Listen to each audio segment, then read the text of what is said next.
মুম্বাই আন্তর্জাতিক বিমানবন্দরের হ্যাঙ্গার নম্বর 17-এ একটি রহস্য লুকিয়ে আছে। একটি এমন বিমান যা 10 বছর ধরে কেউ ওড়াতে পারেনি। বিশেষজ্ঞরা চেষ্টা করেছেন, ইঞ্জিনিয়াররা দিন-রাত পরিশ্রম করেছেন, কোটি কোটি টাকা খরচ হয়েছে, কিন্তু বিমানটি সবসময় শান্ত এবং নিষ্ক্রিয় থেকেছে, যেন কোনো কিছুর অপেক্ষায় আছে। আর তারপর একদিন খালি পায়ে থাকা 8 বছরের একটি অনাথ মেয়ে হ্যাঙ্গারে প্রবেশ করে। যখন সে সেই বিমানের ককপিটটি স্পর্শ করল, তখন হঠাৎ একটি চমৎকার ঘটল। বিমানের বাতিগুলো জ্বলে উঠল, ইঞ্জিনগুলো গুঞ্জন করতে লাগল। কিন্তু এটা কিভাবে সম্ভব? কেন শুধু এই মেয়েটির স্পর্শই বিমানটিকে জাগিয়ে তুলতে পারল? আর কে ছিল সেই শক্তিশালী মানুষ যে এত বছর ধরে এই রহস্যটিকে চাপা দেওয়ার চেষ্টা করছিল? মেয়ে, তোমাকে কে শিখিয়েছে কিভাবে এই বিমানটি চালু করতে হয়? যখন নিরাপত্তা কর্মীরা এই প্রশ্নটি করল, তখন মেয়েটির চোখে একটি অদ্ভুত ঔজ্জ্বল্য ছিল। সে হাসল এবং ধীরে বলল, কেউ না, হয়তো বিমান আমাকে চেনে। মুম্বাই আন্তর্জাতিক বিমানবন্দরে একটি সাধারণ সকাল হঠাৎ করে বিপর্যস্ত হয়ে উঠল, যখন ভুলে যাওয়া পুরনো হ্যাঙ্গারের কাছে হুড়োহুড়ি শুরু হলো। হঠাৎ করে লোকজনের ভিড় জমতে লাগল এবং বিমানবন্দরের কর্মীরা একে অপরের দিকে তাকিয়ে আতঙ্কে ফিসফিস করতে লাগল। অসম্ভব কিছু ঘটেছে, একজন বরিষ্ঠ কর্মী বলল, যার মুখে বিস্ময় এবং ভয় দুটোই ছিল। নিরাপত্তা কর্মীরা দ্রুত হ্যাঙ্গারের দিকে ছুটছিলেন এবং যাত্রীদের দূরে সরানোর চেষ্টা করছিলেন, কিন্তু গুজব ততক্ষণে আগুনের মতো ছড়িয়ে পড়েছিল।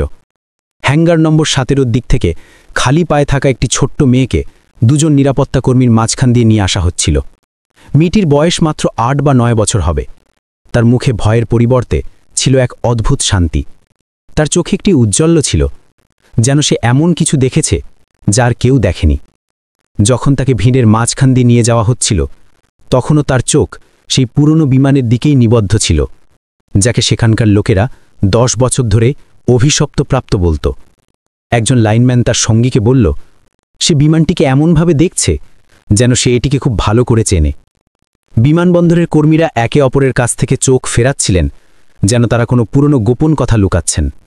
ম্যানেজার রাকেশ শর্মা তার ঘড়ি দেখলেন এবং তারপর পুরনো হ্যাঙ্গারের দিকে তাকালেন, যেখানে বিমানটি রাখা ছিল। তার মুখে উদ্বেগের রেখা ছিল। এত বছর পর এখন কেন? তিনি নিজেকে জিজ্ঞেস করলেন। এদিকে গুজব দ্রুত ছড়িয়ে পড়ছিল।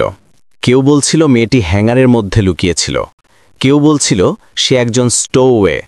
কিন্তু সবচেয়ে বিস্ময়কর গুজব ছিল যে যখন সে বিমানের ককপিট স্পর্শ করল, তখন কয়েক মুহূর্তের জন্য তার আলো জ্বলে উঠেছিল। সেটা জ্বলল, কেউ একজন বিস্ময়ে বলল, 10 বছর পর সেটা জ্বলল। বিমানবন্দরের টেকনিশিয়ান এবং সিনিয়র ইঞ্জিনিয়ারদের মধ্যে একটি অদ্ভুত উত্তেজনা বিরাজ করছিল। তারা একে অপরের দিকে এমনভাবে তাকাচ্ছিল যেন এটি একটি পুরনো গল্প যা সবাই জানে, কিন্তু কেউ প্রকাশ্যে বলতে চায় না। এক বৃদ্ধ মেকানিক আস্তে করে তার সহকর্মীকে বলল, যদি ওই মেশিন এখন জেগে উঠে থাকে, তাহলে কিছু গোলমাল আছে। অন্যজন উত্তর দিল, আমরা যা জানি তার চেয়ে অনেক বেশি কিছু এই ঘটনায় আছে। যখন একজন জুনিয়র স্টাফ সদস্য জিজ্ঞেস করল যে বিমানটির মধ্যে এমন কি বিশেষ আছে, তখন তারা চুপ হয়ে গেল। কথা এড়িয়ে গিয়ে বরিষ্ঠ মেকানিক বলল, শুধু জেনে রাখো যে এই বিমানটি আমাদের অনেক সহকর্মীর ঘুম হারাম করেছে। এবং তারপর তিনি আস্তে করে যোগ করলেন, যদি সে সেখানে স্পর্শ করে থাকে, তবে কেউ আমাদের কাছ থেকে অনেক দীর্ঘ সময় ধরে মিথ্যা বলেছে। সেই ছোট মেয়েটিকে এখন একটি তৎকালীন জিজ্ঞাসাবাদ কক্ষে নিয়ে যাওয়া হয়েছিল, যা আসলে বিমানবন্দরের সিকিউরিটি সেকশনের একটি ছোট অফিস। সেখানে 2 জন পুলিশ অফিসার, একজন এয়ারপোর্ট সিকিউরিটি চিফ এবং 2 জন টেকনিশিয়ান উপস্থিত ছিলেন। তারা সবাই সেই ছোট মেয়েটিকে এমনভাবে দেখছিলেন যেন সে একটি ধাঁধা। মেয়েটি একবারও ভয় দেখায়নি, বরং সে জানালা দিয়ে বাইরে সেই বিমানটিকে দেখছিল, যেন তার এবং বিমানের মধ্যে কোনো অদৃশ্য সম্পর্ক আছে। তোমার নাম কি মা? সিকিউরিটি চিফ জিজ্ঞেস করলেন। তার আওয়াজে কর্তৃত্বের পাশাপাশি কোমলতাও ছিল। আরুষি, মেয়েটি বলল, বিমান থেকে চোখ না সরিয়ে। তুমি হ্যাঙ্গার 17-তে কি করছিলে আরুষি? ওই এলাকা সীমাবদ্ধ, একজন পুলিশ অফিসার জিজ্ঞেস করলেন।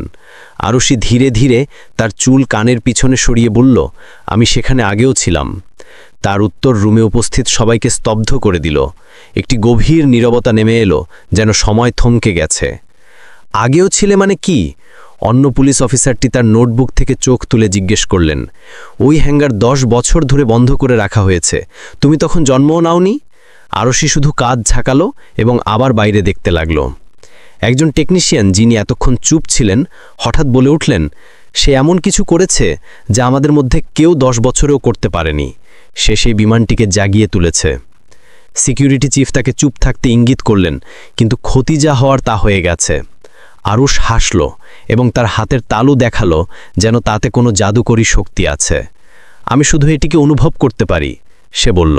সে আমার সাথে কথা বলে। তার কথায় ঘরের মধ্যে একটি অদ্ভুত শিহরণ খেলে গেল। সবাই একে অপরের দিকে তাকাতে লাগলো, যেন এটা বোঝার চেষ্টা করছে যে এই মেয়েটি পাগল নাকি তার কাছে সত্যিই কিছু অনন্য আছে। সিকিউরিটি চিফ গভীর শ্বাস নিলেন এবং তারপর সরাসরি আরুষকে জিজ্ঞেস করলেন, এমনভাবে যেন তিনি খুব গুরুত্বপূর্ণ প্রশ্ন করছেন, মা, তোমাকে কে শিখিয়েছে কিভাবে ওই বিমানটি চালু করতে হয়? আর তখনই আরুষ তার মাথাটা একটু নিচু করল এবং একটি রহস্যময় হাসিসহ বলল, কেউ না, আমার হাত জানত কি করতে হবে। মনে হয় বিমান আমাকে চেনে। মুম্বাই বিমানবন্দরের হ্যাঙ্গার নম্বর 17 চারপাশে একটি অদ্ভুত নীরবতা ছেয়েছিল।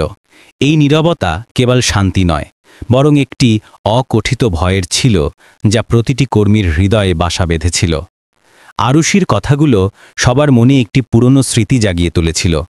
হ্যাঙ্গার 17 সবসময় বিমানবন্দরের সেই অংশ ছিল যেখানে লোকেরা যেতে দ্বিধা করত। এমনকি দিনের আলোতেও নতুন কর্মীদের তাদের প্রথম দিনেই সতর্ক করা হতো, হ্যাঙ্গার 17 থেকে দূরে থেকো। কিন্তু কেন, তা কেউ কখনো স্পষ্টভাবে বলতো না। বরিষ্ঠ ইঞ্জিনিয়ার রাজীব মিশ্র, যিনি গত 30 বছর এই বিমানবন্দরে কাটিয়েছেন, তিনি তার দু চোখ দিয়ে হ্যাঙ্গারের দিকে তাকালেন। তার চোখ এমন একটি গল্প বলছিল যা তার মুখ কখনো বলতে পারেনি।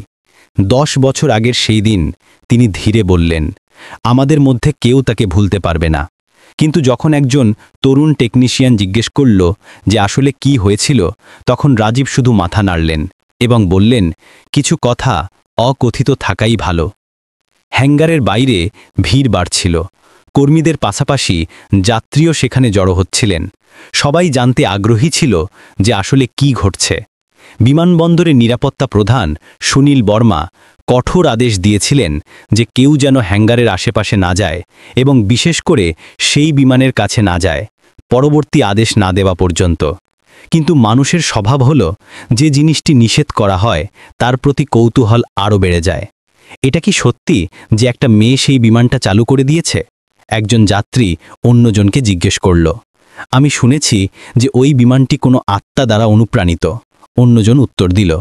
গুজবের বাজার গরম ছিল এবং প্রত্যেকেই তাদের মতামত দিতে উৎসুক ছিল। এরই মধ্যে বিমানবন্দরটির প্রধান গেটে একটি কালো মার্সিডিস এসে থামল এবং তার থেকে একজন অত্যন্ত সুসজ্জিত ব্যক্তি বাইরে এলেন।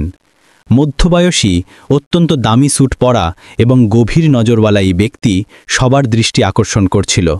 শ্রী বিক্রম কাপুর, একজন নিরাপত্তা কর্মী অন্যজনকে বলল। টেকনো এভিয়েশনের মালিক বিক্রম কাপুর ছিলেন একজন অত্যন্ত প্রভাবশালী ব্যক্তি।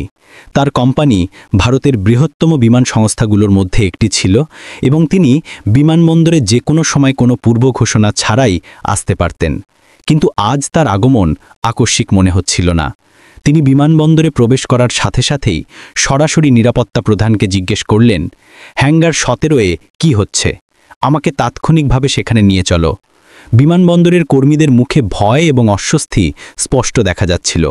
অনেক পুরনো কর্মী তো বিক্রম কাপুরকে দেখেই একে অপরের দিকে অস্বস্তিকর দৃষ্টিতে তাকাতে লাগলেন, যেন কোনো পুরনো গোপন কথা হঠাৎ করে সামনে চলে এসেছে। অদ্ভুত বিষয় হল যে বিক্রম কাপুরের আগমনের সাথে সাথে পরিবেশে উত্তেজনা আরও বেড়ে গিয়েছিল। ওই বিমানটি আমার ব্যক্তিগত সম্পত্তি, বিক্রম কর্তৃত্বপূর্ণ স্বরে বললেন। আমার এখনই সেটার কাছে পৌঁছানোর প্রয়োজন। এরই মধ্যে আরুষিকে একটি আলাদা ঘরে রাখা হয়েছিল, যেখানে একজন মহিলা ডাক্তার তার যত্ন নিচ্ছিলেন। যখন বিক্রম কাপুরের আসার খবর তার কাছে পৌঁছাল, তখন একটি অদ্ভুত ঘটনা ঘটল। আরুষি, যে এতক্ষণ শান্ত ছিল, হঠাৎ অস্থির হয়ে উঠল। সে জানালা দিয়ে বাইরে তাকালো এবং জিজ্ঞেস করল, উনি কে? একজন খুব বড় ব্যবসায়ী, ডাক্তার জানালেন। বিমান সংক্রান্ত ব্যবসায় আছেন। কিন্তু আরুষির চোখে এখন ভয় ছিল। আমার তার আওয়াজ পছন্দ না, সে বলল, যদিও সে বিক্রমকে দেখেনি বা তার আওয়াজ শোনেনি। এই বিষয়টি ডাক্তারের কাছে খুব অদ্ভুত লাগল। বাইরে বিক্রম কাপুর হ্যাঙ্গার 17 দিকে যাচ্ছিলেন। তার চোখে একটি অদ্ভুত দ্যুতি ছিল, উৎসাহ, উদ্বেগ এবং আরও কিছু যা চিহ্নিত করা কঠিন ছিল, সম্ভবত অপরাধ বোধ। যখন তিনি শুনলেন যে একটি ছোট মেয়ে বিমানটি স্পর্শ করে সেটিকে জাগিয়ে দিয়েছে, তখন তার মুখে মুহূর্তের জন্য এমন একটি ভাব এলো যেন তাকে কেউ জোরে চড় মেরেছে। ওই মেয়েটি কোথায়? তিনি জিজ্ঞেস করলেন। তার আওয়াজে কম্পন ছিল। ডাক্তারের সাথে আছে, নিরাপদ, নিরাপত্তা প্রধান উত্তর দিলেন। বিক্রম গভীর শ্বাস নিলেন এবং তারপর ধীরে সরে জিজ্ঞেস করলেন, যেন তিনি উত্তরটিকে ভয় পাচ্ছেন। সে কি ছিল? এই অদ্ভুত প্রশ্নটি সবাইকে চমকে দিল। নিরাপত্তা প্রধান মনোযোগ সহকারে কাপুরের দিকে তাকালেন, যেন তার কথাগুলোর অর্থ বোঝার চেষ্টা করছেন। হ্যাঙ্গারের অভ্যন্তরে পরিবেশ আরও উত্তেজনাকর হয়ে উঠেছিল। একটি সীমাবদ্ধ এলাকা থেকে বেশ কিছু পুরনো নথি দ্রুত সরিয়ে ফেলা হচ্ছিল, যেন কেউ প্রমাণ মুছে ফেলার চেষ্টা করছে। একটি তরুণ টেকনিশিয়ান, রোহিত, যিনি মাত্র 2 বছর ধরে সেখানে কাজ করছেন, তিনি দেখলেন যে কিছু বরিষ্ঠ অফিসার একটি পুরনো লকার থেকে ফাইল বের করে তাদের ব্রিফকেসে রাখছেন। রোহিত ধীরে ধীরে একজন বরিষ্ঠ মেকানিককে জিজ্ঞেস করলেন, এসব কি চলছে স্যার? এই হ্যাঙ্গার সম্পর্কে আমাদের কখনো পুরো তথ্য কেন দেওয়া হয়নি? বরিষ্ঠ মেকানিক চারপাশে তাকালেন এবং তারপর ধীরে বললেন, এই বিমানটি একটি পরীক্ষার অংশ ছিল, এমন একটি পরীক্ষা যার পরিণতি খুব খারাপ হয়েছিল। কাপুর সাহেব এই প্রকল্পের প্রধান ছিলেন এবং তিনি আমাদের সবাইকে চুপ থাকতে বাধ্য করেছিলেন। রোহিতের কৌতূহল এখন আরও বেড়ে যাচ্ছিল। সে চুপচাপ ঘর থেকে বেরিয়ে এলো এবং সেই জায়গার দিকে এগিয়ে গেল যেখানে আরশিকে রাখা হয়েছিল। তার এটা দেখার আগ্রহ ছিল যে মেয়েটি কি সত্যি বিক্রম কাপুরকে চেনে। যখন রোহিত ঘরে পৌঁছালো, তখন সে দেখল আরশি জানালার কাছে দাঁড়িয়ে আছে। তার চোখ অদ্ভুত ঔজ্জ্বল্যে ভরা। নমস্তে আরশি, রোহিত ধীরে বললেন। আমি রোহিত, একটি টেকনিশিয়ান। আমি কি তোমাকে কিছু জিজ্ঞেস করতে পারি? আরশি হেসে মাথা নাড়ল। তুমি কি বিক্রম কাপুরকে চেনো? সেই লোকটা যিনি এইমাত্র বিমানবন্দরে এসেছেন? আরশি মাথা নাড়ল। না, আমি তাকে কখনো দেখিনি। তারপর সে এমন কিছু বলল যা রোহিতের গায়ে কাঁটা দিয়ে উঠল। কিন্তু আমি তার আওয়াজ চিনতে পারি। সেই আওয়াজ সেটাই ছিল যে আওয়াজটা সেদিন সেখানে ছিল। কোন দিন? রোহিত জিজ্ঞেস করল। তার বুক ধড়ফড় করছিল। আরশি বিমানের দিকে ইশারা করল এবং ধীরে বলল, যখন সবকিছু ঘটেছিল। রোহিতের মনে হলো যেন তার পায়ের নিচের মাটি সরে গেল। সে জানত যে এই কথাগুলোর পেছনে একটি বড় রহস্য লুকিয়ে আছে। যখন এই খবর বিক্রম কাপুরের কাছে পৌঁছালো যে আরুষ তার আওয়াজ চেনার কথা বলেছে, তখন তিনি সম্পূর্ণভাবে বিচলিত হয়ে গেলেন। তার কপালে ঘামের ফোঁটা দেখা গেল এবং তিনি সাথে সাথেই হ্যাঙ্গারের ভেতরে যাওয়ার অনুমতি চাইলেন। আমাকে ওই বিমানটা দেখতে হবে, এক্ষুনি, তিনি আদেশ দিলেন। কিন্তু তার আওয়াজে এখন সেই কর্তৃত্ব ছিল না যা আগে ছিল। এখন তাতে একটি লুকানো ভয় ছিল। নিরাপত্তা প্রধান বিক্রমকে হ্যাঙ্গারের ভেতরে যাওয়ার অনুমতি দিলেন, কিন্তু তিনি এবং 2 জন অফিসার তার সাথে গেলেন। যখন তারা বিমানের কাছে পৌঁছালেন, তখন বিক্রম কিছুক্ষণের জন্য সেখানেই থমকে গেলেন, যেন কোনো পুরনো স্মৃতি তাকে যন্ত্রণা দিচ্ছে। 10 বছর, তিনি ধীরে বললেন। এই বিমানটিকে 10 বছর হয়ে গেল। আর তখনই তার কথা অসম্পূর্ণ থেকে গেল, কারণ একজন অফিসার তাকে জানালেন যে আরশি কি বলেছে। যখন তিনি শুনলেন যে মেয়েটি তার আওয়াজ চেনার কথা বলেছে, তখন বিক্রমের মুখ একদম ফ্যাকাশে হয়ে গেল। তিনি কয়েক মুহূর্তের জন্য সম্পূর্ণ স্তব্ধ হয়ে গেলেন, যেন তাকে কোনো ভূতে দেখে নিয়েছে। বাইরে আরুষকে এখন হ্যাঙ্গারের কাছে নিয়ে আসা হয়েছিল। যখন তার নজর বিক্রমের উপর পড়ল, তখন তার মুখে কোনো বিস্ময় বা ভয়ের ভাব ছিল না, বরং সে তাকে এমনভাবে দেখছিল যেন সে তার ভেতর পর্যন্ত দেখতে পারে। এই দৃষ্টি বিক্রমের জন্য অসহনীয় ছিল এবং তিনি নিজের চোখ নামিয়ে নিলেন। আমি কি আবার বিমানের কাছে যেতে পারি? আরশি জিজ্ঞেস করল। তার আওয়াজে একটি অদ্ভুত আত্মবিশ্বাস ছিল। বিক্রম সাথে সাথেই না করে দিলেন, কিন্তু নিরাপত্তা প্রধান বললেন, হয়তো আমাদের তাকে আরও একবার সুযোগ দেওয়া উচিত। হতে পারে আমরা কিছু আরও তথ্য পেতে পারি। বিক্রম এখন স্পষ্টতই অস্বস্তি বোধ করছিলেন। তার চোখে ভয় ছিল এবং তিনি হাত দিয়ে ঘাম মুছছিলেন। আরশি তার দিকে তাকালো এবং তারপর ধীরে বলল, এমনভাবে যেন সে উত্তরটি আগে থেকেই জানে, আপনি কখনো আমার মায়ের সম্পর্কে সত্যিটা কেন বলেননি? আরশির মুখ থেকে বেরোনো কথাগুলো হ্যাঙ্গার নম্বর 17 মধ্যে উপস্থিত প্রত্যেককে স্তব্ধ করে দিল।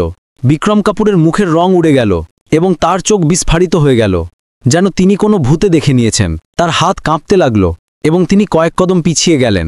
হ্যাঙ্গারে উপস্থিত সবার নজর এখন তার দিকে ছিল। আমি আমি আমি জানি না তুমি কি বলছো, বিক্রম তোতলাতে তোতলাতে বললেন, কিন্তু তার আওয়াজে যে কম্পন ছিল তা তার মিথ্যা স্পষ্ট করছিল। নিরাপত্তা প্রধান সুনীল বর্মা বিক্রম এবং আরুষকে পালাক্রমে দেখলেন। আপনি কি এই মেয়েটিকে চেনেন কাপুর সাহেব? তিনি সরাসরি জিজ্ঞেস করলেন। বিক্রম তার টাইটা একটু আলগা করলেন এবং গভীর শ্বাস নিলেন। না, আমি এই মেয়েটিকে চিনি না। আমি এখানে শুধু আমার সম্পত্তির পরীক্ষা করতে এসেছি। এই বিমানটি আমার কোম্পানির এবং আমি জানতে চাই যে কি ঘটেছে। আরুষি চুপচাপ তাকে দেখতে থাকল। তার চোখে একটা অদ্ভুত বোধগম্যতা ছিল যা তার বয়সের তুলনায় অনেক বেশি মনে হচ্ছিল। সে ধীরে হাসল, এমনভাবে যেন কোনো গোপন রহস্য জানে। এরই মধ্যে বিমানবন্দরের কিছু পুরনো কর্মী নিজেদের মধ্যে ফিসফিস করছিল। বরিষ্ঠ মেকানিক রাজীব মিশ্র তার এক সঙ্গীকে আসতে বললেন, কাপুর মিথ্যে বলছে। 10 বছর আগে এই বিমানের সাথে যা হয়েছিল সেই সম্পর্কে সে সব কিছু জানে। তার সঙ্গী একজন অভিজ্ঞ ফ্লাইট ইঞ্জিনিয়ার অনিল শর্মা মাথা নেড়ে সম্মতি জানালেন। হ্যাঁ, এবং শুধু সে না, আমরা সবাই জানি যে তারা অনেক কিছু লুকিয়েছেন।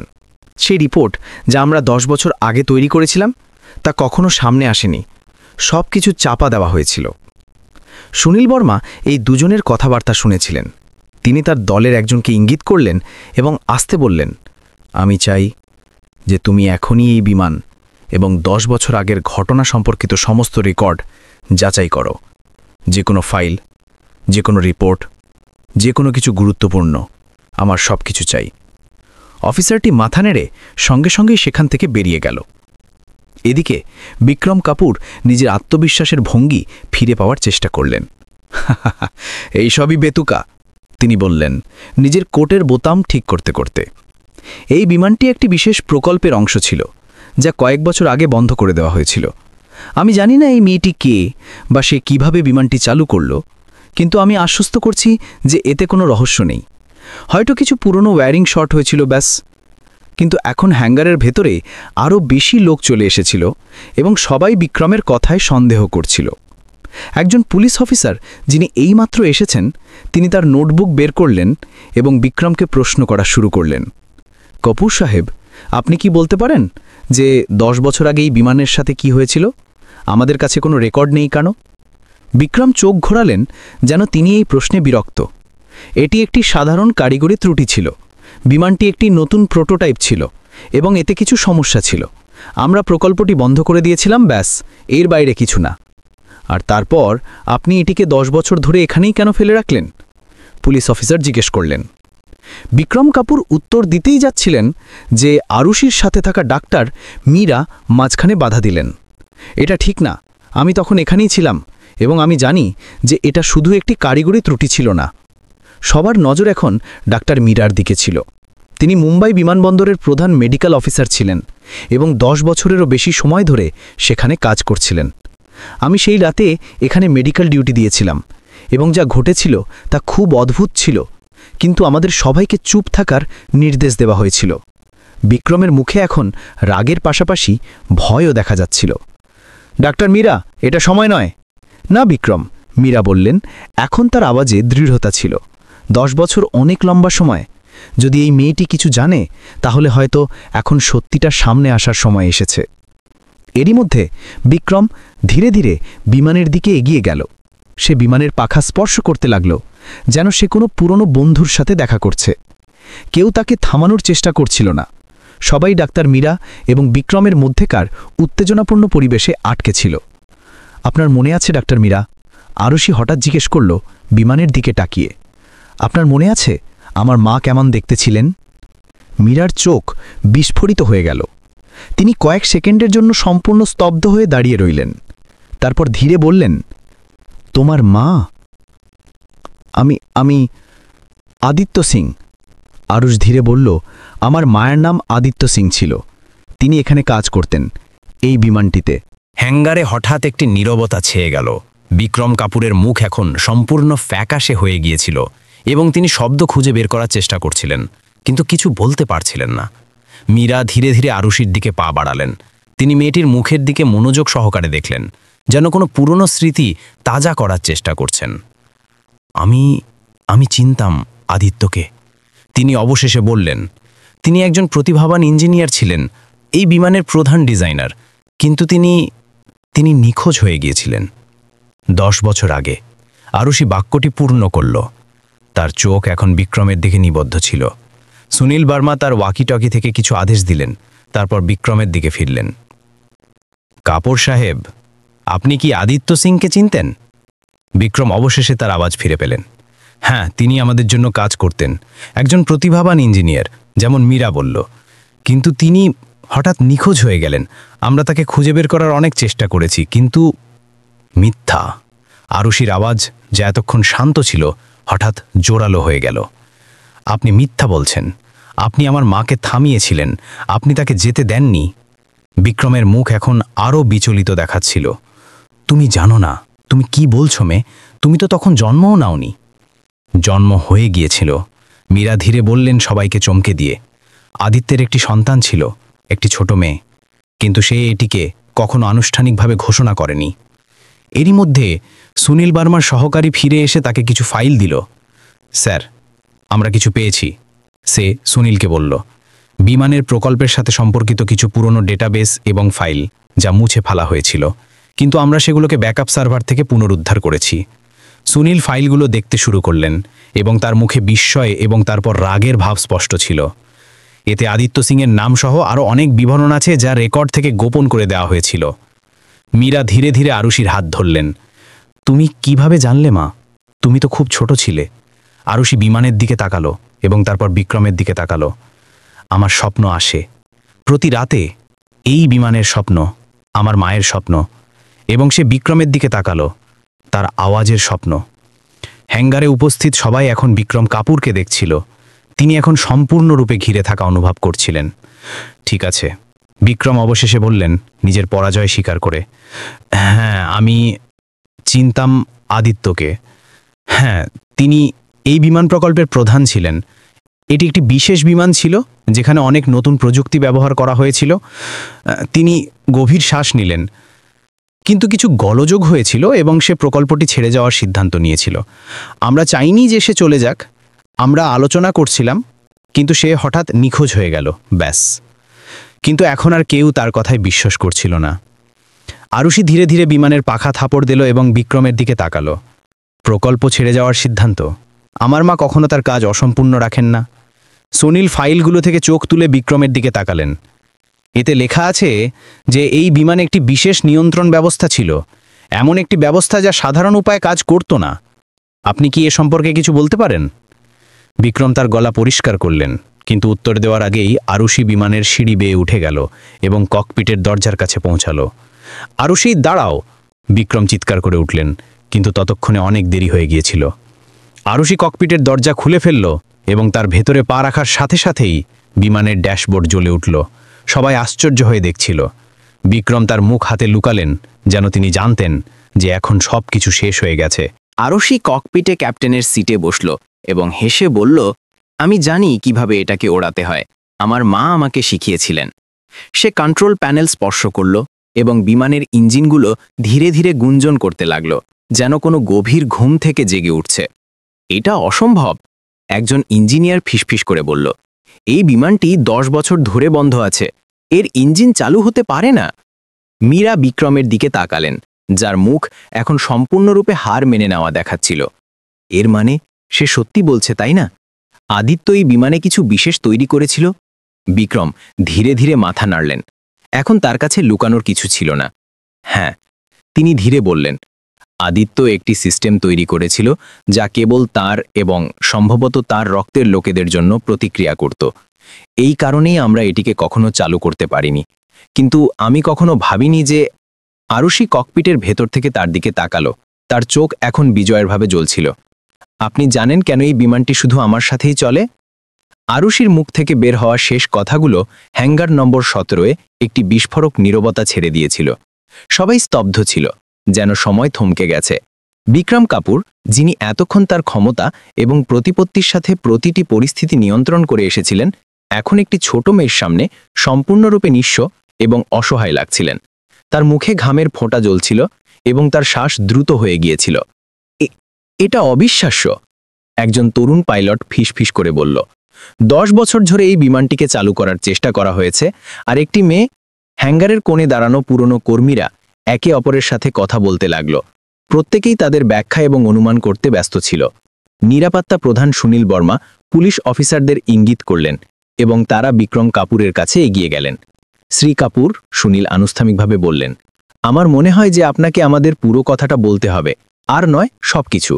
বিক্রম গভীর শ্বাস নিলেন এবং হার মেনে মাথা নাড়লেন। ঠিক আছে, হয়তো এখন সময় এসেছে। ডাক্তার মীরা এরই মধ্যে আরুষির কাছে পৌঁছে গিয়েছিলেন, যে এখনও বিমানের ককপিটে বসেছিল। আরুষি, মা তুমি ঠিক তো? তিনি আদর করে জিজ্ঞেস করলেন। আরুষি হেসে তাকে দেখল। হ্যাঁ, আমি ঠিক আছে, এই বিমান আমার কোনো ক্ষতি করবে না, এটা আমার মায়ের। মীরার চোখে জল চলে এলো। তোমার মা আদিত্য, সে একজন অসাধারণ মহিলা ছিল। ঠিক এই সময় পুলিশের একজন অফিসার হ্যাঙ্গারে প্রবেশ করলেন। তার হাতে একটি নীল ফাইল ছিল। স্যার, সে সুনীলকে বলল, বিমানবন্দরের পুরনো রেকর্ড থেকে আরও কিছু তথ্য পাওয়া গেছে। অনেক ফাইল মুছে দেওয়া হয়েছিল, কিন্তু আমাদের দল সেগুলোকে পুনরুদ্ধার করেছে। সুনীল ফাইলটি নিলেন এবং খুললেন।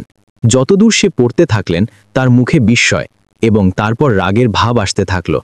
এ তো, তিনি ফিসফিস করে বললেন, একেবারে বিচিত্র। বিক্রম কাপুর এখন একটি চেয়ারে বসে তার মাথা 2 হাতে ধরেছিলেন। তার তেজস্বী এবং প্রভাবশালী ব্যক্তিত্বের এখন আর কোনো চিহ্ন ছিল না। তিনি একজন ভেঙে পড়া মানুষ লাগছিলেন। সুনীল ফাইলটি বন্ধ করলেন এবং বিক্রমের দিকে তাকালেন। আদিত্য সিংয়ের কোনো দাপ্তরিক মৃত্যুর রেকর্ড নেই, তার কোনো হদস নেই এবং আশ্চর্যজনকভাবে তার মেয়ের সম্পর্কেও কোনো দাপ্তরিক রেকর্ড নেই। এটা কিভাবে সম্ভব? মীরা মাঝখানে হস্তক্ষেপ করলেন। আদিত্য তার গর্ভধারণ গোপন রেখেছিল। খুব কম লোকই জানত। আমি শুধু এই কারণেই জানতাম, কারণ আমি তার ডাক্তার ছিলাম। সবার নজর এখন বিক্রমের দিকে ছিল। তিনি এখন কথা বলতে প্রস্তুত মনে হচ্ছিল। আদিত্য সিং, সে একজন প্রতিভাবান ছিল। বিক্রম শুরু করলেন। তার আওয়াজ ধীরে ছিল, কিন্তু হ্যাঙ্গারে উপস্থিত সবার কাছে পৌঁছাচ্ছিল। এই বিমানটি তার স্বপ্নের প্রকল্প ছিল। সে এমন একটি প্রযুক্তি তৈরি করেছিল যা ঐতিহ্যবাহী নিয়ন্ত্রণ ব্যবস্থার বাইরে ছিল, এমন একটি ব্যবস্থা যা মানুষের জীববিজ্ঞানের সাথে যুক্ত ছিল। বিমানটি চালকের শরীরের সাথে একটি অনন্য বায়োমেট্রিক সম্পর্ক তৈরি করে। এটা আদিত্যের আবিষ্কার ছিল, কিন্তু এর মানে হলো যে বিমানটি কেবল সেই লোকেদের জন্যই প্রতিক্রিয়া করত যাদের অনুমতি দেওয়া হয়েছিল। এবং আদিত্য কেবল নিজেকেই অনুমতি দিয়েছিল, সুনীল অনুমান করলেন। হ্যাঁ, বিক্রম স্বীকার করলেন, এবং হয়তো তার মেয়েও, কারণ তারা জিনগতভাবে একই ছিল। আরুষ এখন ধীরে ধীরে ককপিট থেকে বাইরে এলো এবং বিক্রমের সামনে দাঁড়ালো। যদিও তার বয়স কেবল 8 বছর ছিল, তার চোখে এমন দৃঢ়তা ছিল যা কোনো প্রাপ্তবয়স্ককেও ভয় দেখাতে পারত। আপনি আমার মায়ের সাথে কি করতে যাচ্ছিলেন? আরুষ জিজ্ঞেস করল। তার আওয়াজে একটি অদ্ভুত স্থিরতা ছিল। বিক্রম তাকে দেখলেন। তার চোখে এখন অপরাধবোধের পাশাপাশি ভয়ও ছিল। আমি চাইনি যে সে চলে যাক। এই প্রকল্পটি খুব গুরুত্বপূর্ণ ছিল, খুব মূল্যবান, এবং সে ছিল এর চাবি। আপনি তাকে থামালেন, আরশি অভিযোগ করল। এটি কোনো প্রশ্ন ছিল না, একটি বিবৃতি ছিল। বিক্রম চুপ রইলেন, যা তার অপরাধের স্বীকৃতি ছিল। ঠিক এই সময় আরেকজন পুলিশ অফিসার হ্যাঙ্গারে প্রবেশ করলেন। স্যার, আমরা বিমানের যাত্রী কম্পার্টমেন্টে কিছু পেয়েছি, আপনার দেখা উচিত। সুনীল, মীরা এবং কিছু অন্যান্য কর্মকর্তা বিমানের দিকে এগিয়ে গেলেন। আরুষিও তাদের পেছনে চলল।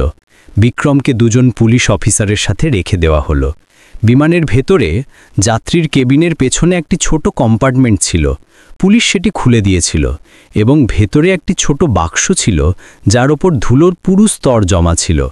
সুনীল সতর্কতার সাথে সেটা বের করলেন। এটা কি?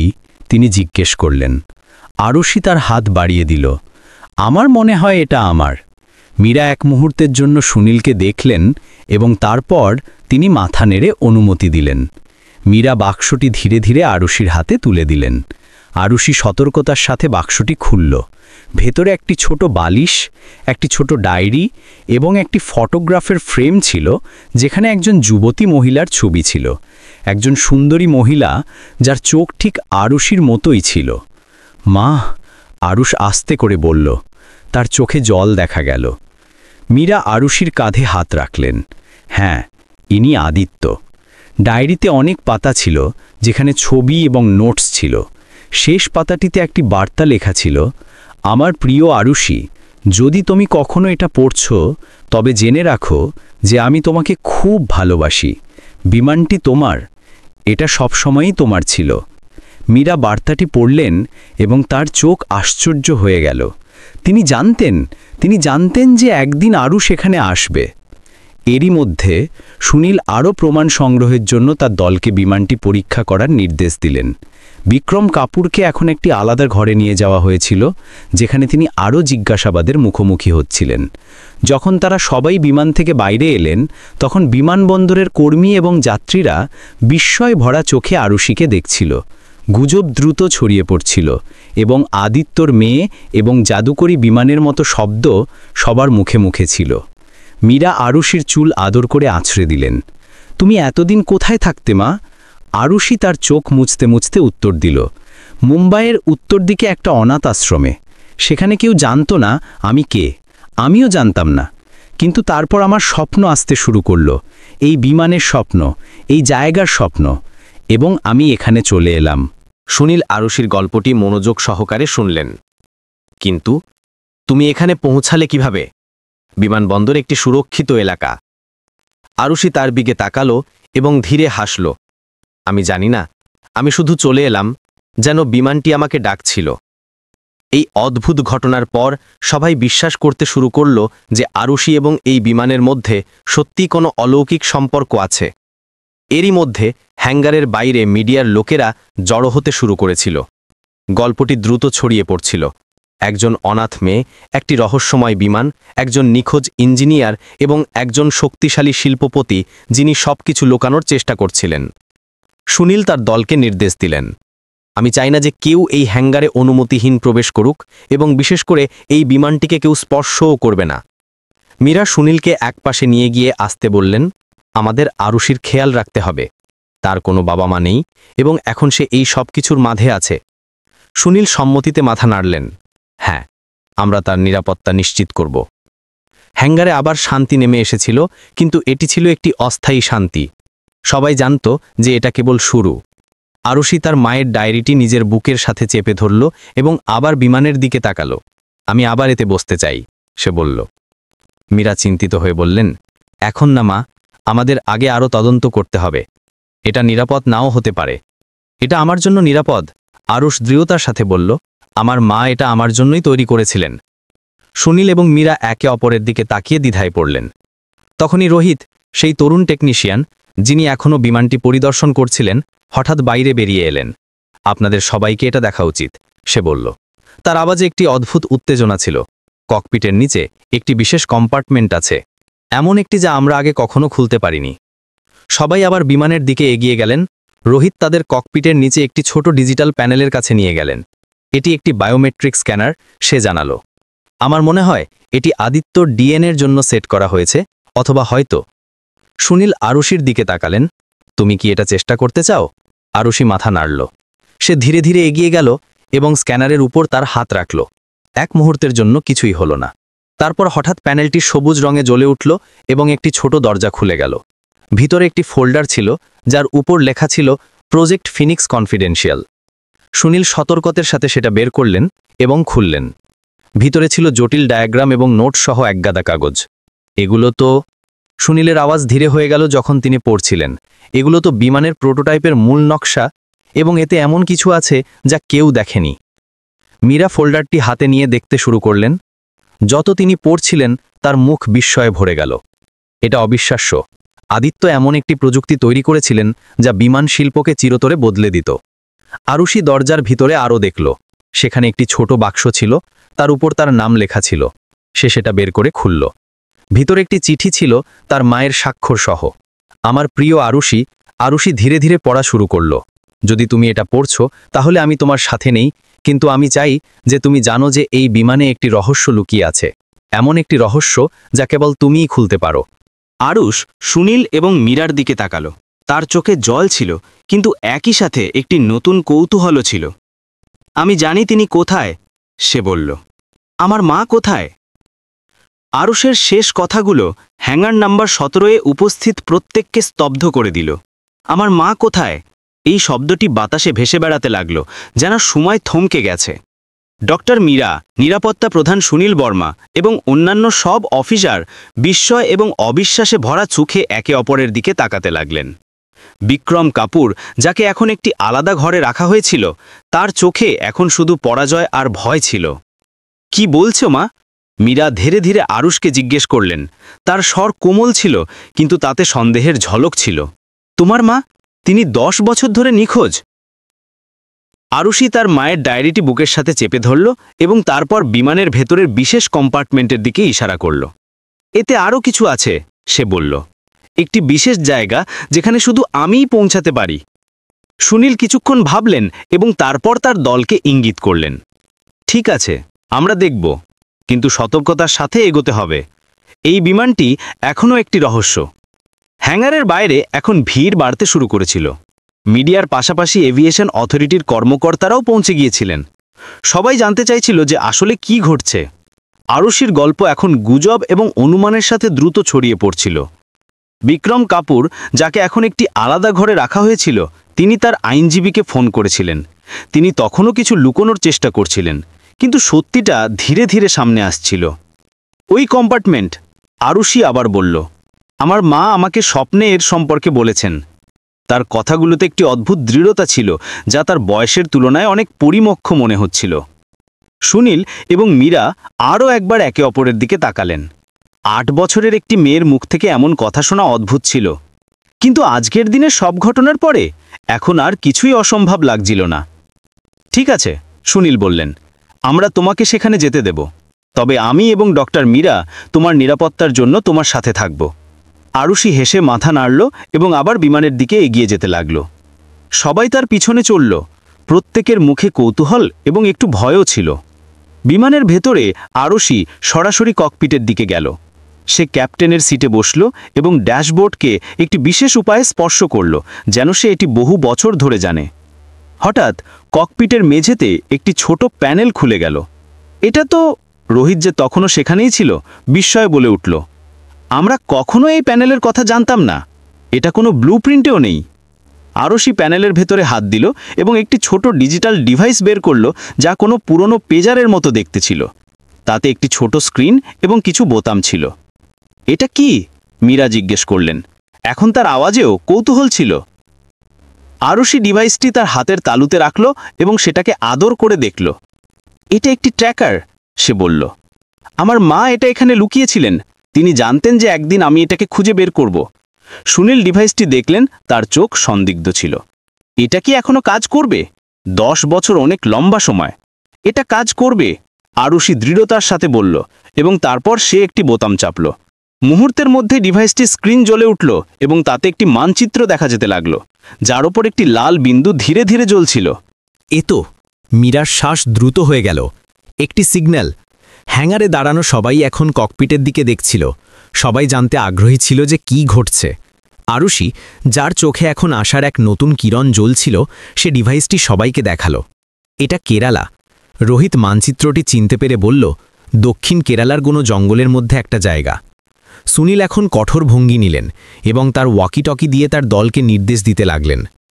আমার এখনই একটি হেলিকপ্টার চাই এবং বিক্রম কাপুরকে আমার কাছে নিয়ে এসো, এই মুহূর্তে। যখন বিক্রমকে হ্যাঙ্গারে ফিরিয়ে আনা হলো, তখন তার মুখ আগের থেকেও বেশি ফ্যাকাশে ছিল। তিনি ডিভাইসটি দেখলেন এবং তার জ্ঞান উড়ে গেল। এটা অসম্ভব, তিনি ফিসফিস করে বললেন। সে বেঁচে থাকতে পারে না। সুনীল তার কলার ধরলেন। তার চোখে এখন রাগ ছিল। তুমি সবসময় জানতে আদিত্য কোথায় আছে? বিক্রম মাথা নাড়লেন। তার চোখে এখন জল ছিল। না, আমি সত্যি বলছি। আমি তাকে শেষবার 10 বছর আগে দেখেছিলাম, যখন সে এই হ্যাঙ্গার থেকে পালানোর চেষ্টা করছিল। আমি তাকে থামিয়েছিলাম। আমরা ঝগড়া করলাম এবং তারপর সে চলে গেল। আমি ভেবেছিলাম সে কোনো দুর্ঘটনায়। মিথ্যা, আরুষি চিৎকার করে বলল।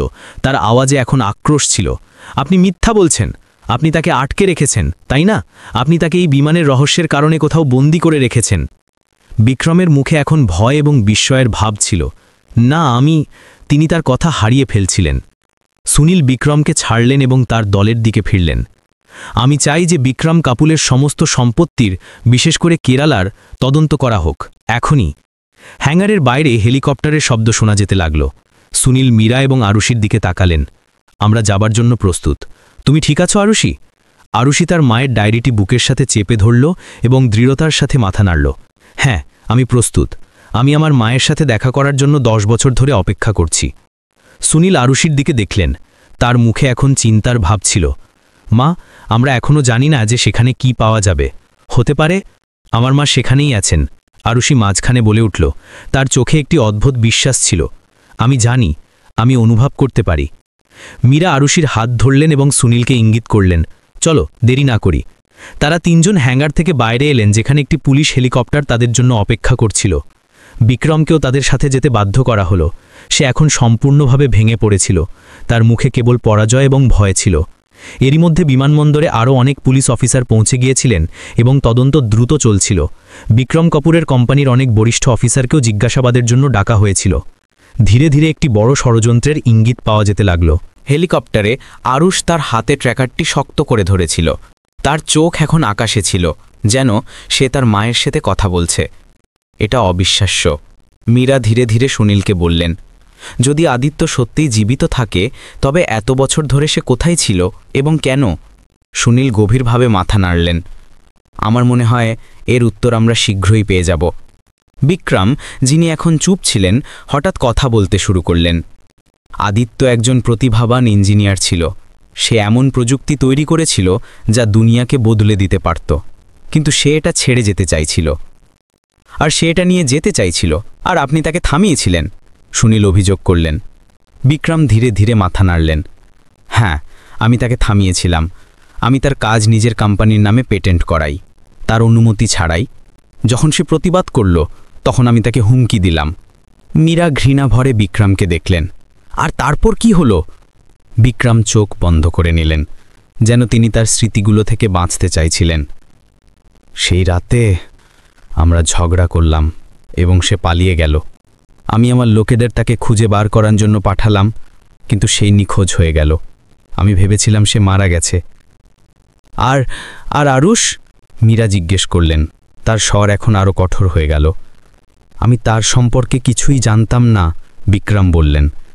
সত্যি বলছি, আমি জানতাম না যে আদিত্যের একটি মেয়ে আছে, আজ পর্যন্ত না। হেলিকপ্টার এখন কেরালার ঘন জঙ্গলের ওপর দিয়ে উড়ছিল। সূর্য ডুবতে শুরু করেছিল এবং জঙ্গলে অন্ধকার নেমে আসছিল। আরুষি ট্র্যাকারটির দিকে তাকালো এবং দেখল যে তারা লাল বিন্দুর কাছাকাছি পৌঁছে যাচ্ছে। ওই যে, সে বলল, ঘন গাছের মধ্যে লুকিয়ে থাকা একটি ছোট্ট বাড়ির দিকে ইশারা করে। পাইলট হেলিকপ্টারটিকে ধীরে ধীরে একটি ছোট্ট খোলা মাঠে নামালেন। তারা সবাই বাইরে এলেন। সুনীল তার বন্দুক প্রস্তুত রাখলেন। তিনি জানতেন না যে সেখানে কি পাওয়া যাবে। আদিত্য! মীরা জোরে ডাকলেন। আদিত্য সিং! কোনো উত্তর এলো না। আরুষি ট্র্যাকারটি দেখল এবং তারপর সরাসরি বাড়ির দিকে এগোতে লাগল। সুনীল এবং মীরা তাকে অনুসরণ করলেন। বিক্রমকে একজন অফিসারের সাথে পিছনে ছেড়ে দেওয়া হলো। বাড়িটি ছোট ছিল, কিন্তু সুসজ্জিত। বাইরে থেকে এটি একেবারে সাধারণ লাগছিল, কিন্তু ভেতরে ছিল একটি পুরো গবেষণাগার। কম্পিউটার, ইলেকট্রনিক সরঞ্জাম এবং কাগজে ভরা ফাইল সব জায়গায়। তিনি এখানেই ছিলেন, মীরা ধীরে বললেন। এত বছর ধরে কাজ করছিলেন। আরুষি ঘরের চারপাশে তাকালো। তার চোখে জল ছিল। মা! সে আস্তে ডাকল। হঠাৎ পিছনের একটা ঘর থেকে আওয়াজ এলো। আরুষ তৎসংগাত সেদিকে তাকালো এবং দৌড়ে গেল। মীরা এবং সুনীল তার পিছনে ছিলেন। দরজা ধীরে ধীরে খুলল এবং সেখানে একজন মহিলা দাঁড়িয়েছিলেন, পাতলা, ক্লান্ত, কিন্তু তার চোখ ঠিক আরুষির মতোই ছিল। তিনিই ছিলেন আদিত্য সিং। আরুষি! আদিত্য ফিসফিস করে বললেন।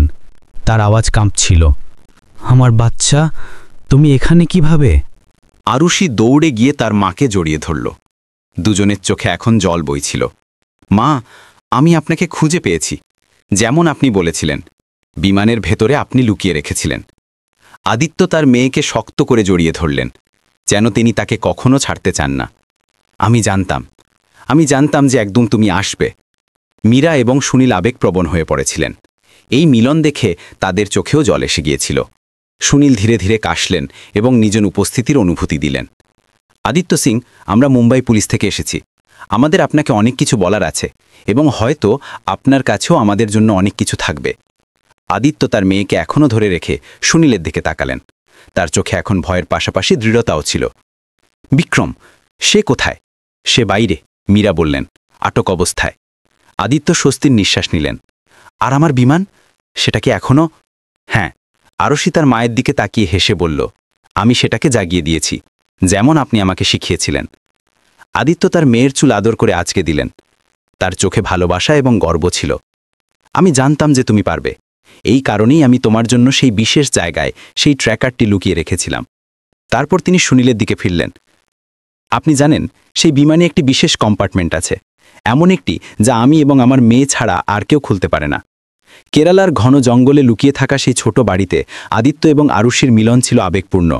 10 বছরের দীর্ঘ ব্যবধানের পর মা মেয়ে একে অপরের চোখের জল মুছছিলেন।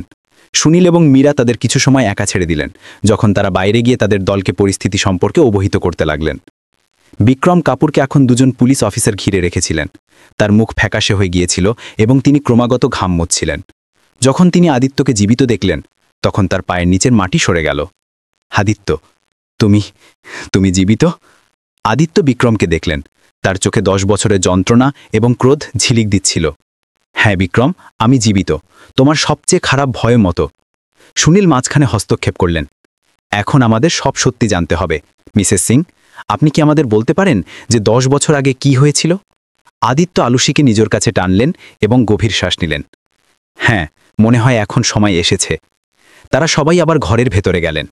আদিত্য তাদের একটি ছোট ঘরে বসালেন, যেখানে অনেক কম্পিউটার স্ক্রিন এবং নকশার কাগজ ছড়িয়েছিল।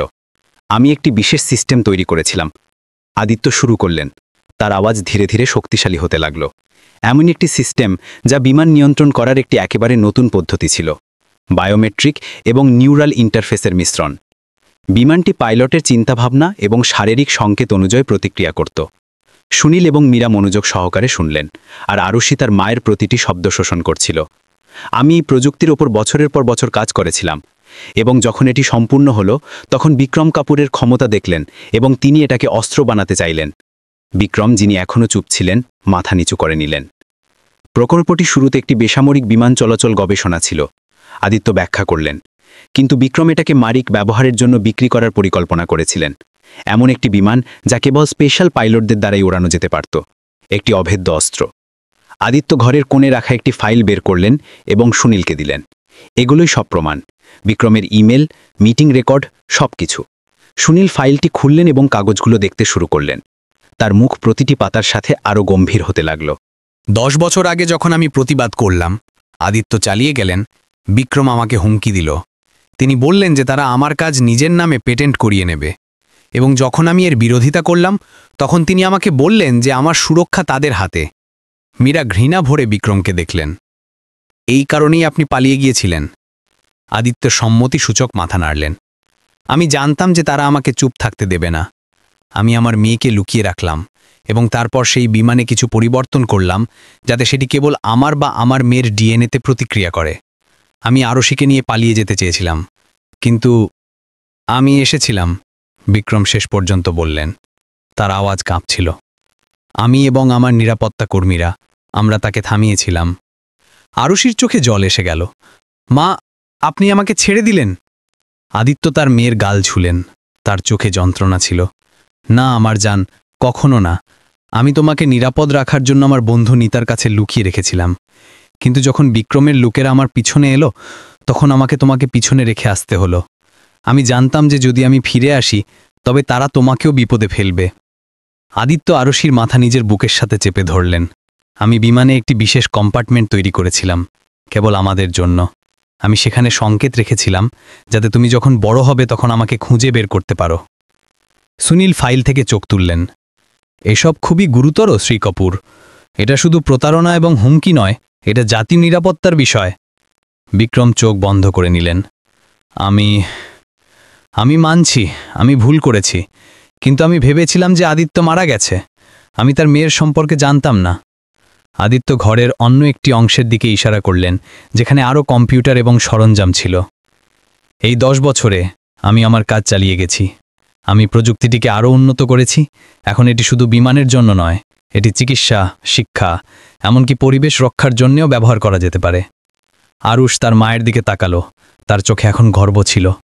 এই কারণেই বিমানটি শুধু আমার স্পর্শে প্রতিক্রিয়া করে, কারণ আমাদের দুজনের ডিএনএ এক। আদিত্য হেসে তার মেয়ের চুল আদর করে আঁচড়ে দিলেন। হ্যাঁ আমার জান, কিন্তু শুধু ডিএনএ নয়, আমি বিমানটিকে এমনভাবে প্রোগ্রাম করেছিলাম যে এটি আমাদের চিন্তাভাবনাও চিনতে পারে। এটা একভাবে আমাদের সাথে যুক্ত। সুনীল মাথা নাড়লেন, তখনও বিশ্বাস করার চেষ্টা করছেন। এইটা অবিশ্বাস্য। কিন্তু আপনি এত বছর ধরে লুকিয়ে থাকার সিদ্ধান্ত নিলেন কেন? আপনি আইনি সহায়তা নিতে পারতেন। আদিত্য গভীর শ্বাস নিলেন। কারণ বিক্রম একজন শক্তিশালী মানুষ, তার কাছে টাকা আছে, যোগাযোগ আছে। আমার ভয় ছিল যে তারা আইনকেও তাদের দিকে নিয়ে নেবে, এবং সর্বোপরি আমি আমার মেয়ের সুরক্ষার বিষয়ে চিন্তিত ছিলাম। বিক্রম এখন মাথা তুললেন। তার চোখে জল ছিল। আদিত্য, আমাকে ক্ষমা করে দাও। আমি একটা ভয়ানক ভুল করেছি। আমি তোমার প্রতিভাকে ঈর্ষা করতাম। আমি চেয়েছিলাম সেটা আমার হোক, আমার কোম্পানির হোক। আদিত্য বিক্রমের দিকে তাকালেন। তার চোখে তখনও ক্রোধ ছিল, কিন্তু একই সাথে এক ধরনের করুণাও ছিল। 10 বছর বিক্রম, তুমি আমার কাছ থেকে 10 বছর কেড়ে নিয়েছ, আমার মেয়ের সাথে থাকার 10 বছর। মীরা আদিত্যর কাঁধে হাত রাখলেন। কিন্তু এখন আপনারা দুজনে একসাথে আছেন, এবং বিক্রম তার কাজের সাজা পাবে। সুনীল তার ফোন বের করলেন এবং তার দলকে নির্দেশ দিতে লাগলেন। শীঘ্রই পুরো মামলাটি সামনে আসতে যাচ্ছিল, এবং বিক্রম কাপুরকে আইনের মুখোমুখি হতে হবে। এরই মধ্যে আরুষি তার মায়ের কাজ দেখতে শুরু করল। আপনি সব একা করেছেন মা, এটা অবিশ্বাস্য। আদিত্য তার মেয়েকে জড়িয়ে ধরলেন। হ্যাঁ আমার প্রিয়, এবং তুমি জানো অনুপ্রেরণা কি ছিল? তোমার স্মৃতি। আমি জানতাম যে একদিন তুমি আমাকে খুঁজে বের করবে, তাই আমি কখনো হার মানিনি।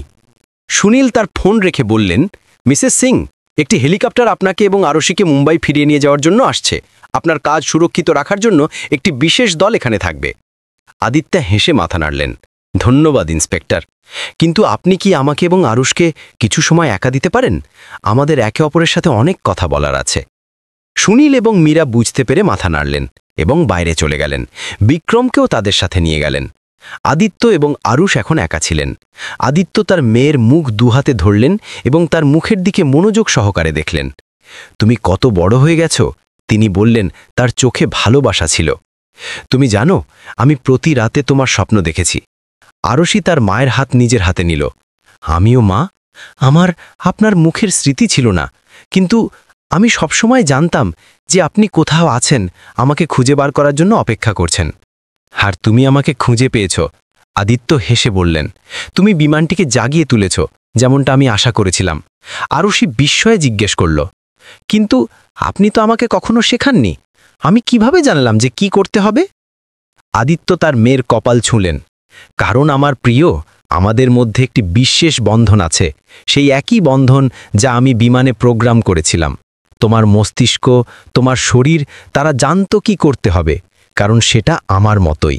হঠাৎ আদিত্য একটি আলমারির দিকে গেলেন এবং তিনি একটি ছোট বাক্স বের করলেন। তোমার জন্য কিছু আছে, তিনি বললেন, বাক্সটি আরুষির দিকে বাড়িয়ে দিয়ে। আরুষি ধীরে ধীরে বাক্সটি খুলল এবং ভেতরে একটি ছোট দুল দেখল, যা একটি বিমানের আকারের ছিল। এটা কোনো সাধারণ দুল নয়, আদিত্য ব্যাখ্যা করলেন। এতে একটি মাইক্রোচিপ আছে, আমার সমস্ত গবেষণা, আমার সমস্ত প্রযুক্তির সার সংক্ষেপ। আমি এটা তোমার জন্য তৈরি করেছিলাম, যাতে তুমি আমার কাজ চালিয়ে যেতে পারো যদি আমার কিছু হয়ে যায়।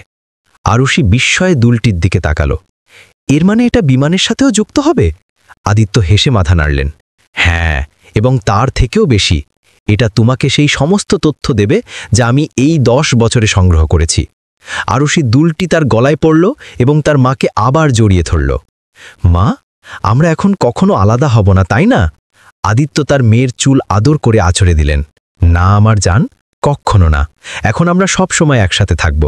বাইরে সূর্য ডুবছিল এবং কেরলের ঘন জঙ্গল সোনালি আলোয় ঝলমল করছিল। একটি নতুন শুরুর সময় এসে গিয়েছিল। হঠাৎ আরুষি তার মাকে জিজ্ঞেস করল, মা, আমরা কি সেই বিমানটিকে ওড়াতে পারি একসাথে? আদিত্যর চোখে একটি উজ্জ্বল এলো। হ্যাঁ আমার মেয়ে, আমরা উড়ব এবং এইবার আমাদের কেউ থামাতে পারবে না। তিনি তার কম্পিউটারের দিকে ইশারা করলেন, যেখানে একটি স্ক্রিনে মুম্বাই বিমানবন্দরের লাইভ ফিড চলছিল। হ্যাঙ্গার নম্বর 17 দেখা যাচ্ছিল এবং সেই বিমানটি, যা 10 বছর ধরে ঘুমিয়েছিল, এখন জ্বলজ্বল করছিল, যেন সে তার নির্মাতার ফিরে আসার জন্য অপেক্ষা করছে। আদিত্য স্ক্রিনটি ছুলেন এবং ধীরে বললেন, দেখো, সে এখনও আমাদের জন্য অপেক্ষা করছে। আরুষি বিস্ময়ে দেখল এবং তারপর তার মাকে জিজ্ঞেস করল, কিন্তু বিমানের ভেতরে সেই বিশেষ কম্পার্টমেন্টে কি আছে যা কেবল আমরাই খুলতে পারি? আদিত্যর চোখে এখন একটি রহস্যময় ঔজ্জ্বল্য ছিল। সেটা আমাদের সবচেয়ে বড় রহস্য, আরুষি। এমন একটি রহস্য যা দুনিয়াকে বদলে দিতে পারে, এবং বিক্রম কাপুর কখনো তা পাবে না। পরের দিন সকালে মুম্বাই বিমানবন্দরে সবার নজর আকাশের দিকে ছিল। হ্যাঙ্গার নম্বর 17 এর বাইরে একটি বড় ভিড় জমেছিল। বিমানবন্দর কর্মী, পুলিশ, মিডিয়া এবং এমনকি সাধারণ নাগরিকও। সবাই জানত যে আদিত্য সিং, যাকে 10 বছর ধরে মৃত মনে করা হয়েছিল, তিনি তার মেয়ের সাথে ফিরে আসছেন। নিরাপত্তা প্রধান সুনীল বর্মা রেডিওতে কথা বললেন এবং তার দলকে শেষ নির্দেশ দিলেন।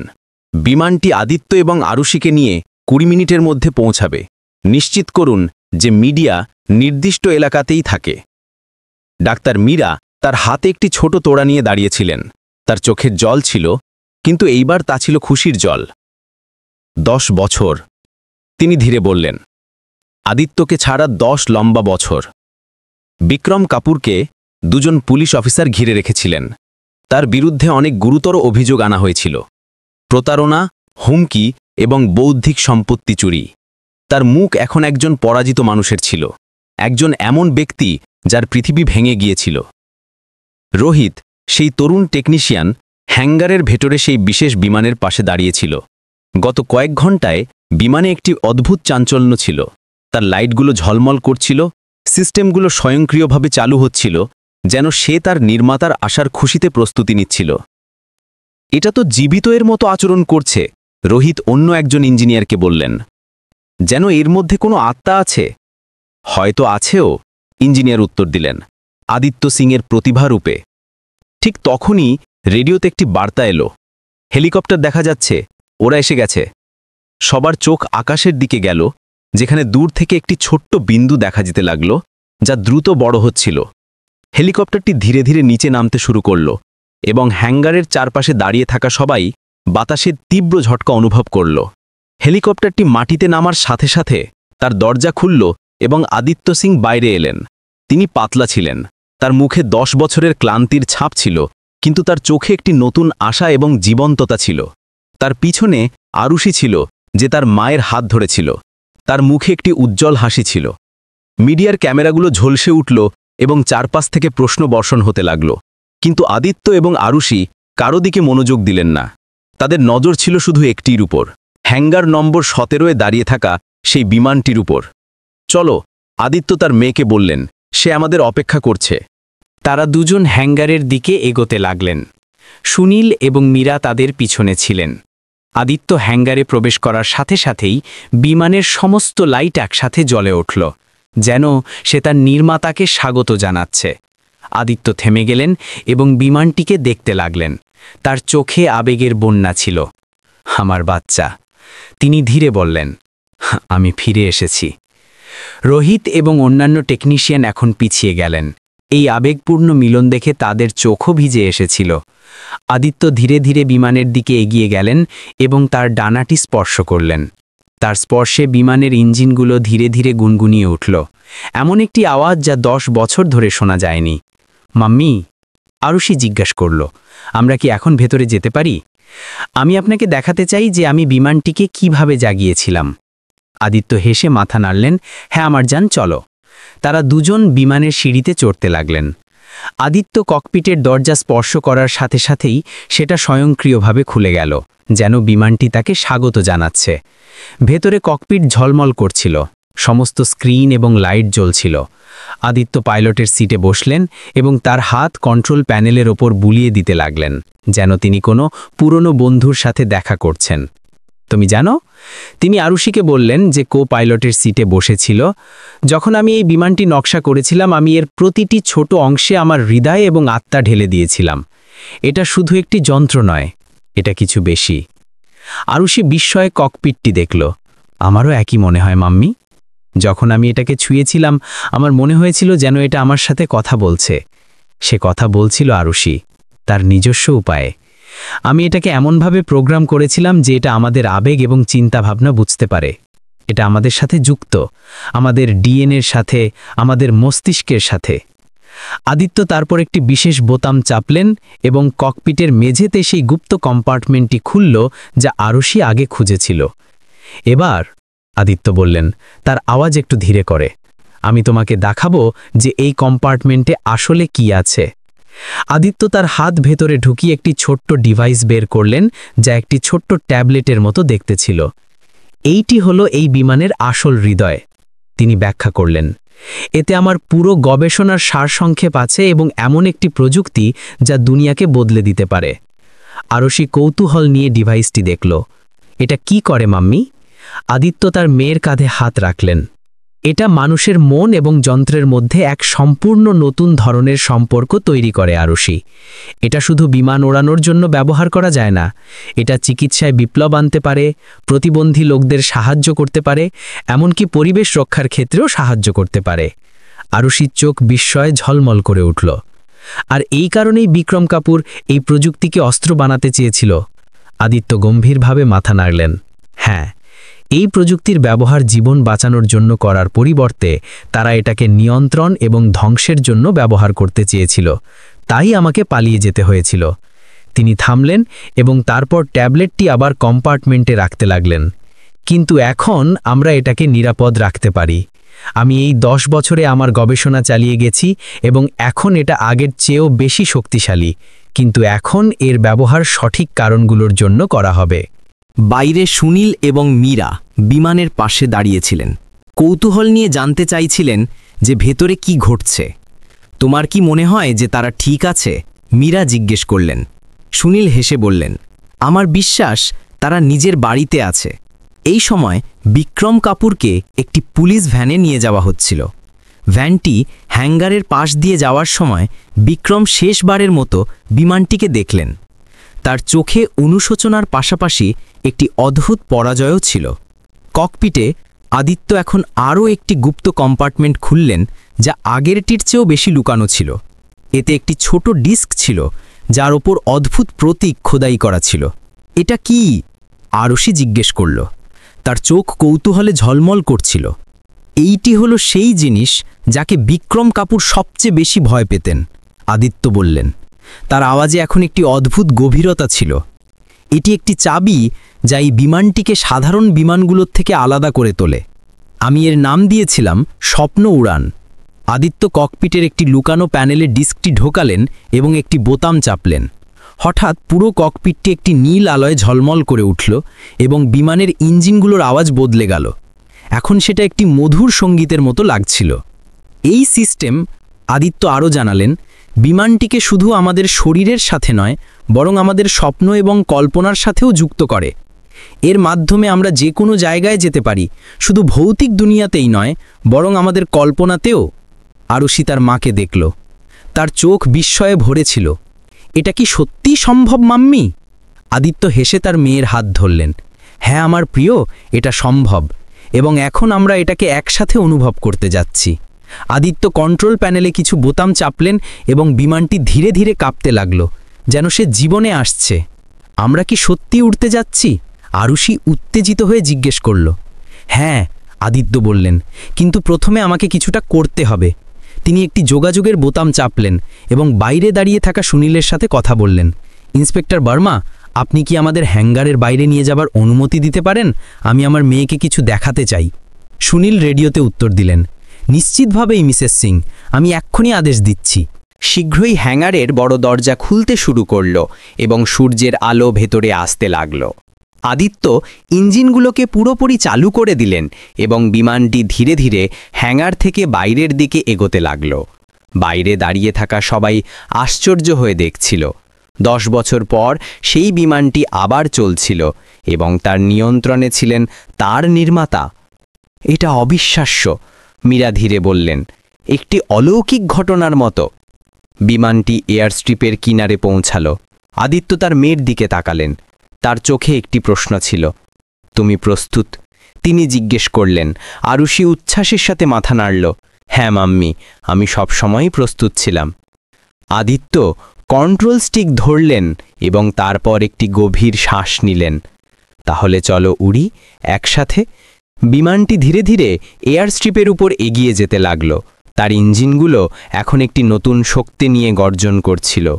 আদিত্য এবং আরুষি দুজনের মুখেই এখন একটি শান্ত হাসি ছিল, যেন তারা শেষ পর্যন্ত তাদের হারানো বাড়ি খুঁজে পেয়েছেন। বিমানবন্দরে উপস্থিত প্রত্যেক ব্যক্তি স্তব্ধ হয়ে দেখছিল, যেন তারা ইতিহাসের একটি গুরুত্বপূর্ণ মুহূর্তের সাক্ষী হচ্ছেন। বিমানটি দ্রুত গতি ধরল এবং তারপর এক মুহূর্তেই সে মাটি থেকে ওপরে উঠে গেল, আকাশের দিকে উড়ান ভরতে ভরতে। আমরা উড়ছি মাম্মি! আরুষি খুশিতে চিৎকার করে উঠল, তার চোখে জল ছিল। আমরা সত্যিই উড়ছি! আদিত্য তার মেয়ের হাত ধরলেন এবং হাসলেন। হ্যাঁ আমার প্রিয়, আর এখন আমি তোমাকে দেখাবো যে এই বিমানটি আসলে কি করতে পারে। তিনি একটি বিশেষ বোতাম চাপলেন এবং ককপিটের নীল আলো আরও তেজস্বী হয়ে উঠল। বিমানটি হঠাৎ গতি ধরল এবং আকাশে দ্রুত ওপরে উঠতে লাগল। আরুষি জানালা দিয়ে বাইরে দেখল, যেখানে মুম্বাই শহর দ্রুত ছোট হয়ে যাচ্ছিল। এটা অদ্ভুত, সে ফিসফিস করে বলল। আর এটা কেবল শুরু, আদিত্য বললেন। তার চোখে একটি রহস্যময় ঔজ্জ্বল্য ছিল। এবার আমি তোমাকে দেখাবো যে স্বপ্ন উড়ান আসলে কি। আকাশে দ্রুত উড়তে থাকা বিমানের ভেতরে আদিত্য এবং আরুষির চোখ ঝলমল করছিল। ককপিটে ছড়িয়ে থাকা নীল আলো তাদের মুখকে একটি অলৌকিক আভা দিয়ে স্নান করিয়ে দিয়েছিল। মুম্বাই শহর এখন তাদের নিচে একটি ছোট্ট মডেলের মতো দেখা যাচ্ছিল, যেখানে দালানগুলো খেলনার মতো লাগছিল এবং সমুদ্র একটি উজ্জ্বল আয়নার মতো লাগছিল। তুমি জানো, আদিত্য তার মেয়েকে বললেন, বিমানটিকে একটি সমান গতিতে ওড়াতে ওড়াতে, যখন আমি প্রথম স্বপ্ন উড়ানের কল্পনা করেছিলাম তখন আমি গর্ভবতী ছিলাম। তুমি আমার পেটে ছিলে, আর আমি ভাবতাম যে যদি আমি তোমাকে আমার স্বপ্নের দুনিয়া দেখাতে পারতাম। আরুষি তার মায়ের হাত ধরল। আর এখন আপনি দেখাতে পারেন। আদিত্য হেসে মাথা নাড়লেন। হ্যাঁ আমার জান, এই বিমানটি শুধু ভৌতিক ভ্রমণের জন্য নয়, এটা আমাদের মস্তিষ্ক, আমাদের কল্পনাকে উড়ান দিতে পারে। স্বপ্ন উড়ান সিস্টেম একটি এমন সিস্টেম যা আমাদের চিন্তাভাবনাকে বাস্তবে রূপান্তরিত করতে পারে। তিনি থামলেন এবং তারপর একটি বিশেষ প্যানেলে তার হাত রাখলেন, যার পরে পুরো ককপিটে একটি হালকা কম্পন অনুভূত হলো। দেখো, তিনি বললেন, এবার দেখো। আরুষি দেখল যে বিমানের জানালা দিয়ে দেখা দৃশ্য ধীরে ধীরে বদলাতে লাগল। আকাশের নীল রং এখন আরও গভীর হয়ে গেল এবং মেঘের স্তরগুলো রামধনু রঙে স্নান করতে লাগল। নিচে সমুদ্রে ছোট ছোট দ্বীপ দেখা যেতে লাগল, যার ওপর উজ্জ্বল সবুজিমা এবং রঙিন ফুলের ক্ষেত ছিল। এটা কিভাবে সম্ভব? আরুষি হইচই করে জিজ্ঞেস করল। আমরা কোথায় আছি? আদিত্য তার মেয়ের মাথাকে আদর করে আঁচড়ে দিলেন। আমরা এখনও মুম্বাইয়ের ওপরেই আছি আমার প্রিয়, কিন্তু স্বপ্ন উড়ান সিস্টেম আমাদের মস্তিষ্ককে একটি আলাদা মাত্রায় পৌঁছে দিয়েছে, এমন একটি মাত্রায় যেখানে আমাদের কল্পনা এবং বাস্তবতা একে অপরের সাথে মিশে যায়। বিমানটি এখন ধীরে ধীরে নিচের দিকে নামছিল। একটি সুন্দর দ্বীপ তার নিচে দেখা যাচ্ছিল। এই দ্বীপটি এমন লাগছিল যেন কোনো রূপকথার গল্প থেকে বেরিয়ে এসেছে। উজ্জ্বল পাথর দিয়ে তৈরি একটি দুর্গ, সবুজ বন এবং সোনালি বালিযুক্ত সমুদ্র সৈকত। তোমার প্রিয় স্থান, আদিত্য হাসতে হাসতে বললেন। যখন তুমি খুব ছোট ছিলে তখন আমি তোমাকে ঠিক এই রকম একটি দ্বীপের সম্পর্কে গল্প শোনাতাম, তোমার মনে আছে? আরুষির চোখে হঠাৎ একটি পুরনো স্মৃতি জেগে উঠল। হ্যাঁ আমার মনে আছে। আপনি বলতেন যে সেখানে সবসময় সূর্য ঝলমল করে এবং জল রামধনুর রঙে বদলে যেতে থাকে। বিমানটি এখন দ্বীপের সমুদ্র সৈকতে অবতরণ করেছে। আদিত্য ইঞ্জিন বন্ধ করলেন এবং দরজা খুললেন। বাইরে একটা মিষ্টি বাতাস বইছিল, যাতে ফুলের সুগন্ধ ছিল। আমরা কি বাইরে যেতে পারি? আরুষি উত্তেজিত হয়ে জিজ্ঞেস করল। আদিত্য হেসে বললেন, অবশ্যই, এটা আমাদের স্বপ্ন, আমরা যা চাই তাই করতে পারি। তারা দুজন বিমান থেকে বাইরে বেরিয়ে গেলেন এবং সমুদ্র সৈকতে হাঁটতে লাগলেন। আরুষির পা বালিতে ডুবে যাচ্ছিল। এই অভিজ্ঞতা এত বাস্তব ছিল যে সে বিশ্বাস করতে পারছিল না এই সব আমাদের মস্তিষ্কে আছে। সে তার মাকে জিজ্ঞেস করল, জলের ঢেউ স্পর্শ করতে করতে, যা সত্যিই রামধনু রঙে ঝলমল করছিল। আদিত্য সমুদ্রের দিকে তাকালেন। তার চোখে এখন একটি গর্বভরা ভাব ছিল। হ্যাঁ এবং না, স্বপ্ন উড়ান সিস্টেম আমাদের মস্তিষ্কের সেই অংশগুলোকে সক্রিয় করে যা সাধারণত নিষ্ক্রিয় থাকে। এটা আমাদের এমন একটি মাত্রায় নিয়ে যায় যেখানে আমাদের কল্পনা এবং বাস্তবতা একে অপরের সাথে মিশে যায়। তিনি থামলেন এবং তারপর আকাশের দিকে তাকালেন, যেখানে দুটো চাঁদ ঝলমল করছিল। এই সব বাস্তব নয়, কিন্তু আমাদের জন্য এই মুহূর্তে এটা একেবারেই বাস্তব। আরুষি তার চারপাশ দেখল, তার মুখে একটি অদ্ভুত খুশি ছিল। এটা অবিশ্বাস্য মাম্মি, এই কারণেই কি বিক্রম কাপুর এই প্রযুক্তিকে চাইতেন? আদিত্যের মুখ গম্ভীর হয়ে গেল। হ্যাঁ, তারা এর ব্যবহার মানুষের মস্তিষ্ককে নিয়ন্ত্রণ করার জন্য করতে চেয়েছিল। ভাবো, যদি কেউ কারো স্বপ্ন এবং কল্পনাকে নিয়ন্ত্রণ করতে পারে, তাহলে সে তাদের বাস্তবতাকেও বদলে দিতে পারে। তিনি থামলেন এবং তারপর সমুদ্রে তার পা ডুবিয়ে বললেন, কিন্তু আমি চেয়েছিলাম যে এই প্রযুক্তির ব্যবহার মানুষের সাহায্যের জন্য হোক, অসুস্থ বাচ্চাদের তাদের ভয় থেকে মুক্ত করার জন্য, পীড়িত লোকেদের আঘাত থেকে উতরে সাহায্য করার জন্য, এবং অক্ষম লোকেদের তাদের সীমা পেরিয়ে অভিজ্ঞতা দেওয়ার জন্য।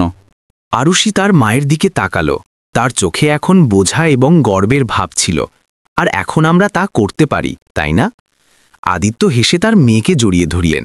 হ্যাঁ আমার জান, এখন আমরা একসাথে কাজ করব এবং এই প্রযুক্তির ব্যবহার দুনিয়াকে একটি ভালো জায়গা বানানোর জন্য করব। তারা দুজন আবার দুর্গের দিকে হাঁটতে লাগলেন।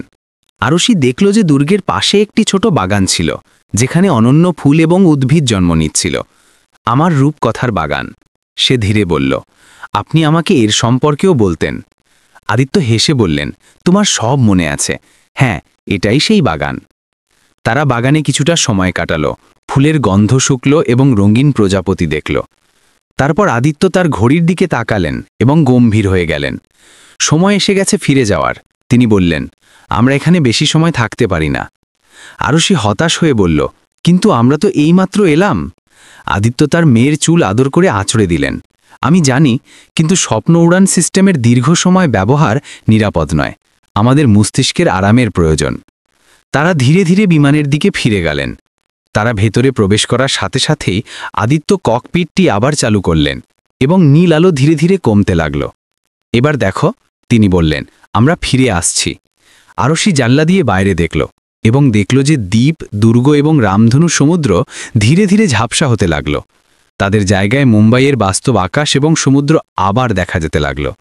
বিমানটি এখন মুম্বাই বিমানবন্দরের দিকে উড়ছিল, যেখানে হ্যাঙ্গার নম্বর 17 এবং সবাই তাদের জন্য অপেক্ষা করছিল। আমরা কি কখনো আবারও ফিরে যাব? আরুষি তার মাকে জিজ্ঞাসা করল। তার আওয়াজে একটি প্রার্থনা ছিল। আদিত্য স্নেহভরে তার মেয়ের দিকে তাকালেন।